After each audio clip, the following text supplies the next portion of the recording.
Are you struggling to get big funding wins for your clients, even if they have a good credit score? Well, after being in this industry for over 4 years now and helping hundreds of funding clients, we've found there's actually three main factors that determine the outcome of funding applications. So this is what we follow to get better results for our funding clients. It's how we help the funders inside of my Credit Coach Academy program so they get better results for their clients as well. It's all based on all the information I get from my network. I've been building my brand for the past couple years now, so I'm connected to all the top funders in the industry. I also have over 40 active funders inside of Credit Coach Academy, so we see all of the applications that they're also putting their clients through.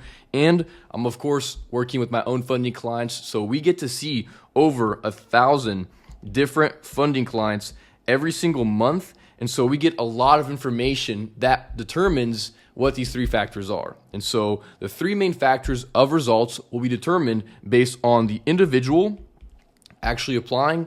It'll be the how. So are they applying in person, online, over the phone? Do they have a relationship with that bank?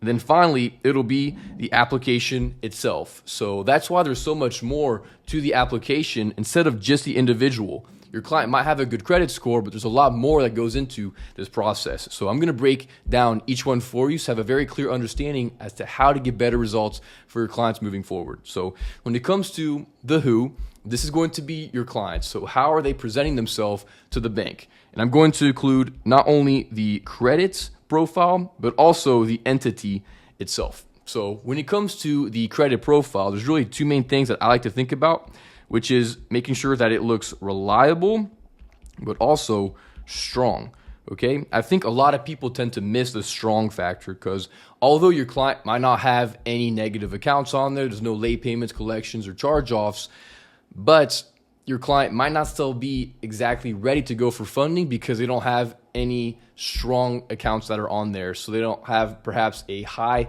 limit card to show comparable debt. They might have a thin profile, which doesn't show tons of on-time payments. So there's actually a lot more that goes into it. So when it comes to reliable, we want to have no negative accounts. We want to have no or low inquiries, right? We want to make sure that we have low utilization. When it comes to the strong profile, we want to have at least one 10K plus card. We want to make sure that we have at least a strong multiple number of accounts on there. So I like to see at least 4 plus total accounts, okay? So this allows you to very quickly understand what we're looking for on the credit profile. Again, it's a lot more than just having a good and high credit score. You want to make sure that it's fully built out. All right, so we have different training videos on how to actually prepare the client's credit profile and how to navigate this if they are missing certain elements and how to get them ready as fast as possible. So I'd recommend to go check those out. But that's the overall idea when it comes to the credit profile. The next one here is going to be the LLC, and to make it as simple as possible for you, we just want to make sure that there's no red flags. So basically what I mean by this is that there's no negative history. So there's no liens on the LLC. There's no previous bad off-time payments, I guess. And we also want to make sure that we're not in a high-risk industry. So nothing involving trucking, crypto, capital, any brick and mortar type of business, okay? Ideally, you just want to be consulting or marketing, okay? And if your client does have another type of business, you just set up a funding entity, then lend to the original business, okay? So I have different trainings on how to go about this as well, but that's the who. Again, a lot more than just having a good credit score. So that's how I think about the presentation of your client, the actual individual, okay?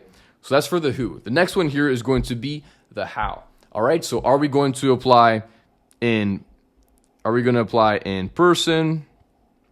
Are we going to apply over the phone? Are we doing this online? Okay. And the reason that there's different options is that the banks tend to have different preferences. So for online, for example, if we can just do it online, we get the same results, we'll just do that because it's a lot easier, it's a lot faster. And so certain banks like PNC, for example, we can get great results just by applying online. Okay. Some banks do prefer to do it over the phone, right? So this might be something like Truist, for example. Right? And so you have to apply over the phone. It's usually a little bit better results because they like to hear the person. It limits the fraud risk on their part, and so they like to see it over the phone.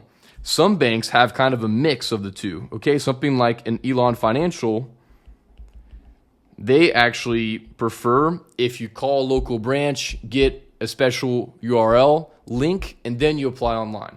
Okay, so kind of a mix in between phone and online.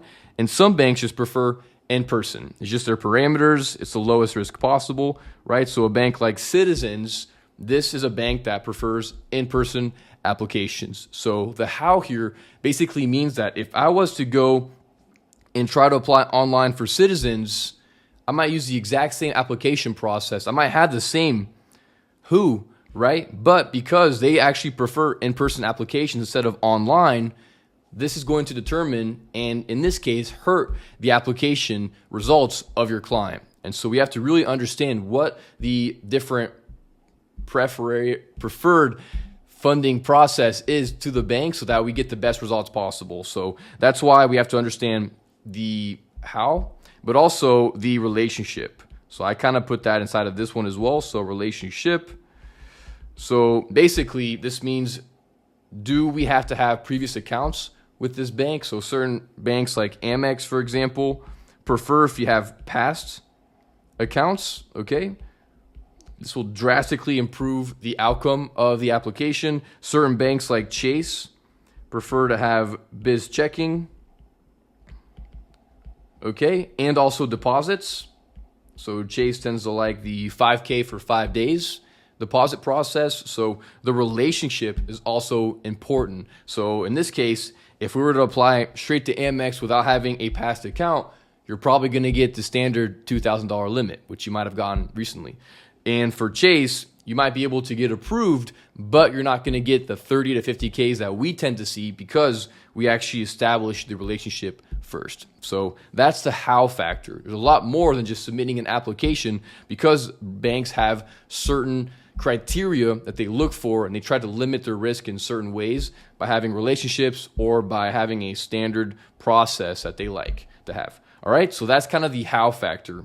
And finally, we have the what. Okay, so this is what we actually say on the application itself.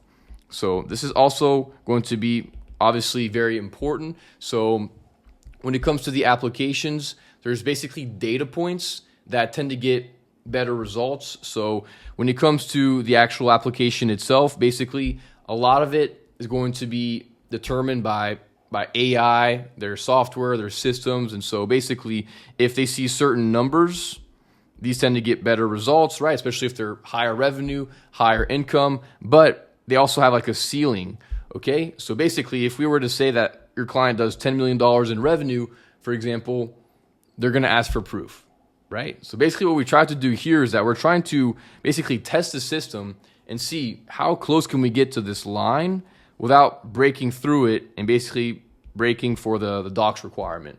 Okay, so that's what we kind of mean by the data points, is that how can I get and project high numbers as possible without necessarily triggering any requirements or any documents. So that's what I mean by kind of the applications itself. So this will determine for the revenue, the profits, personal income, okay, because a lot of what the banks look for is obviously stronger applications, but a lot of people don't know this, especially if you're not in the funding industry, is that you can actually put a lot of projections on these applications. And that's simply because the banks need to lend money to make money, and most people are actually going to be in the startup phase of business. There's a lot more people kind of early stages of business versus fully established. And so if the banks want to make more money, they have to kind of open their doors to more people. And so even though you might be at $0 right now, the banks are comfortable still lending to startups to help you get started, right? So that's why we can actually put higher revenue numbers compared to what you're actually doing right now. You might be at zero revenue, but we might be able to put 450K in projections because the banks allow us to do that. But if we were to put 550K, for example, this might be over that line, and then they might ask for documents. Okay, so that's what we have to do as funders, basically, is understand where are these lines, what are they looking for, what do they prefer to see on applications, so that we can get max funding results without necessarily triggering the documents. All right, so that's kind of the what process right there. But altogether, we really need all three main factors to get the best results possible. So how do we actually maximize results? Okay, so for the who, We want to make sure that they have strong and reliable credits, okay? We want to make sure that we have a no flag LLC. That's going to make sure that we can check off this who item right there. We also have the how. So do we need to understand what type of application we're doing perhaps, right? So I mean the in-person, online, or over the phone, but also the relationship.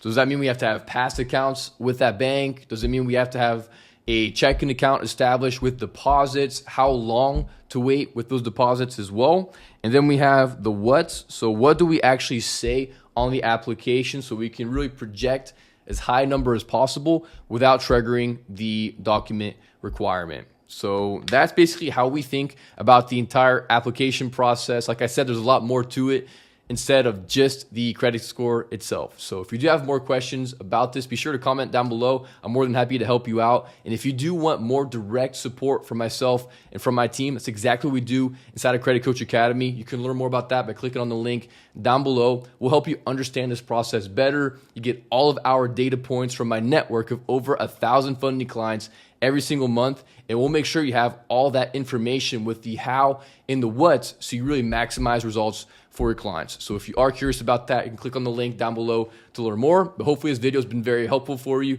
If you do have any insights or things you'd love to share, please comment down below. I'd love to hear about it. But otherwise, thanks so much for spending some time with me here today, and I'll see you in the next training.